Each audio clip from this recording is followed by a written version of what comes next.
আর দাওয়াতদেরকে বলবো সাবধানে যাও, আসুন্না কইরো না, মাহফিল আয়া বিপদ দেব।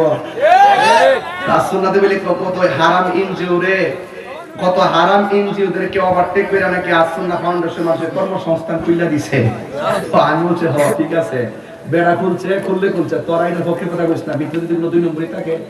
ওই এহসান গ্রুপ জোর হইছি তখন এই যে বড় হুজুর আইকো এই এহসান গ্রুপ এই জমানা একটা রহমত, দুদিন পরে দিকে আর জনগণের 600 কোটি টাকা মাইরা গেছে। সেটা জেলো আছে, এত সহজে আসুন্না ফাউন্ডেশন কইস না বাবা। এর ভিতরে যে কি রহস্য আছে এটা কিন্তু আইতাছে। 1 নম্বর রহস্য পাইয়া গেছি যে এই বেটা এই আসুন্না চালা, নাম দিছে আসুন্না, যার দ্বারা সুন্নত পাইলো সেই নবীকেই মানে না, কথা কন্টিনিউ করে সেই নবুয়তকে অস্বীকার করে। ডাল মে কুছ কালা হ্যায়, কথা বুঝেন না? এর অর্থ হইল উপরে ফিটফাট ভিতরে